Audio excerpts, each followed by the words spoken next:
I heard actually through the Student Planning Association in Nebraska, the SPAN student organization.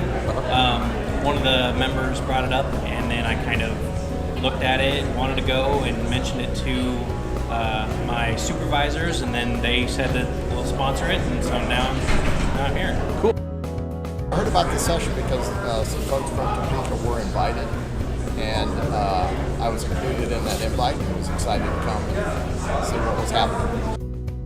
I know Julie Harris. I saw it on Facebook. I received an email about it, and I saw it through several other promotional partners that were not the Nebraska Bike Alliance.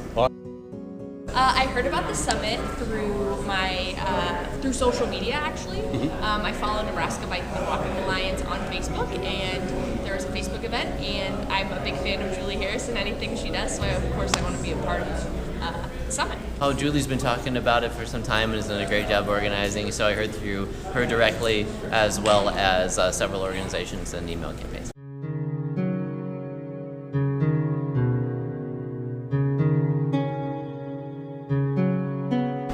So my biggest takeaway was from the walkable communities section. The gals, they're all women working in communities around Nebraska. My biggest takeaway from them was include everybody, because you never know who might want to give, who might want to participate, and what's going to happen. So don't limit yourself to the people that you think you need to have. Invite everybody and the right people to come. Chuck's comment, what is the next smallest thing we can do to improve our community? I thought that was a good message about incremental change and progress. Well, one of my biggest takeaways was just the small things that Chuck Marone discussed in the keynote address, that their projects weren't huge in nature, they weren't put towards a massive amount of dollars in projects, but they were really focused on individual input, and that they're small dollar amounts of projects that can make huge impacts towards what the larger dollar projects could be in the future. Yeah. Assumptions, and how can we improve messaging to improve safety? What's a quick brief on scofflaw for people that might not know what that is? So scofflaw, there's sort of this stereotype that bicyclists are these crazy renegade people who just break laws all over the place, and that's not the case at all.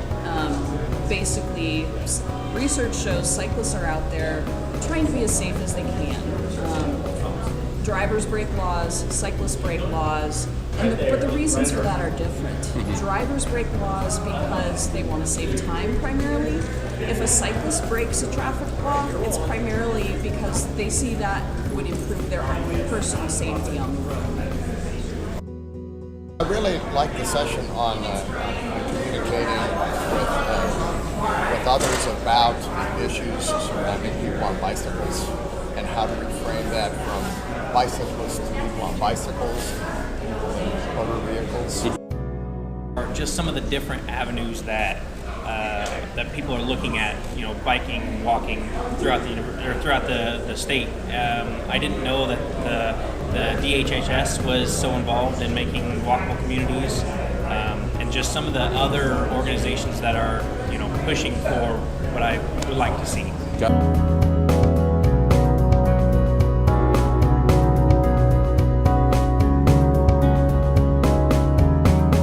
I'm planning on using it to look at my own programs, my own efforts, and see what are the small changes we can make that make a little bit of a difference. Cool.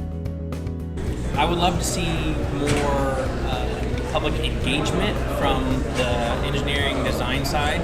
I'd like to see upfront engagement that pushes, facilitation, but then some of the just kind of nuanced things that you learn from bicyclists. I don't ride very often, but I like the healthy, atmosphere, and I really liked Topeka. Apparently does different colored street signs for their streets, and I think that would be something that, looking forward, is a different way of approaching an ever-growing community. Well, I often advocate or present at city council meetings or county commissioner meetings, and I think helping me with reframing towards the board when I make those presentations would be very helpful. So as engagement manager, I think something I'm going to take home is making sure that I am including everybody on everything that I do, and making sure that I'm including and inviting all of the right people. Maybe putting it out to the public more to see if more folks in the community want to participate, not just the people that I know that are working on these subjects, because out of the box ideas are always welcome, and we need to include those more often. Well, there was also a presentation on crash data and analysis, and knowing that Lincoln's information is open and available to the public for free. However, Omaha's comes with a charge. And so with a lot of the open data action that's happening on the city level at Omaha, I would like to make sure that that's applied to the police department as well, to make that crash data available for analysis by both my organization and other individuals in the community. That's I think being able to using that scofflaw cycling research that really highlights how people perceive other road users, and to use that to improve the way that we communicate when we're talking about the safety of people riding bicycles on the roads, keeping in mind how somebody who doesn't ride a bicycle might view those behaviors and interpret one thing when the cyclist's intention is something else. Thank you for attending the inaugural Nebraska Bike Walk Summit. It was a great event, and we were grateful to everyone that attended and all of our sponsors. We look forward to another great event next year. Stay tuned to www.nebike.org for all the details.